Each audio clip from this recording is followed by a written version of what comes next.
सबसे पहले तो आज अम्बेडकर जयंती है, आपने बाबा साहब की प्रतिमा पर माल्यार्पण किया है, क्या संदेश देंगे बाबा साहब की जयंती पर? देखिए, जो उनकी उपलब्धियां थी उसको भुलाया नहीं जा सकता। जो संविधान दे करके उन्होंने एक हमारे लिए रोड मैप बनाया था, हमारे देश को आगे जब आज़ाद हुआ था उस टाइम पर, तो उनका जो इसमें योगदान है वो बहुत ही सराहनीय रहा था। और मैं आज उनकी जयंती पे उसमें फिर से अपनी एक बारी को प्रतिबद्धता जताते हुए ये विश्वास मेरा पूरा है कि बाबा साहब की जो सिखाई हुई बातें हैं उनको हम सब ध्यान में लेकर के आगे चलेंगे। हमारे मार्गदर्शन करने में उनकी बहुत अहम भूमिका रहेगी। लेकिन आपका एक बयान वायरल हुआ था जिसका आधार उन्होंने हनुमान बेनीवाल बनाया था और ये कहा था कि बाबा साहब के संविधान को बदलने की बात करते हैं।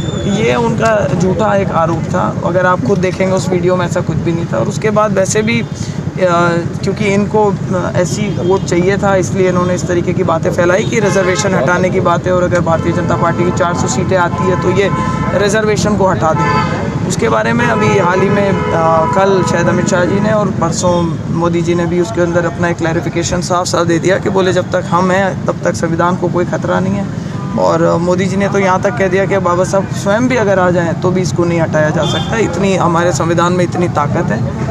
और उन्होंने साफ साफ बता दिया कि SC/ST के रिजर्वेशन को किसी तरीके का कोई खतरा नहीं है भारतीय जनता पार्टी की सरकार से। कल बीजेपी ने अपना मैनिफेस्टो जारी कर दिया है, क्या खास बात है मैनिफेस्टो की और किस तरह की उसमें जन कल्याण की बात कही गई है? मैंने अभी ज़्यादा गौर से पढ़ा नहीं, मैं तो मेरे प्रचारों में हूँ। और जो बातें हमेशा मोदी जी की सबसे बड़ी बात यह है कि जो भी वो कहते हैं उसकी गारंटी देते हैं।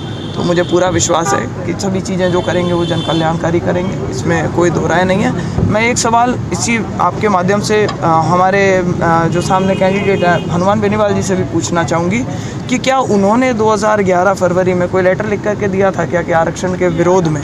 ये चीज़ आप लोगों को समझनी चाहिए, पूछनी चाहिए और पता करें इस बारे में, ताकि वो जिस तरीके के आरोप है वो उसके पीछे छुपना चाह रहे हैं, दूसरों के ऊपर अटैक करना चाह रहे हैं और ये गलत धारणा फैलाना चाह रहे हैं, विशेष तौर से हमारे SC/ST के भाइयों में। इस बात के अंदर जागृति लेकर आनी ज़रूरी है। कल परसों उन्होंने एक जाट समाज के नेताओं के बारे में भी खूब बयानबाजी की है और उनको कई उन्होंने उनको इंगित भी किया है और आरोप भी लगाए हैं कि उनको कभी वो एक नेटवर्क चला रहे हैं और समाज के सौदा कर रहे हैं।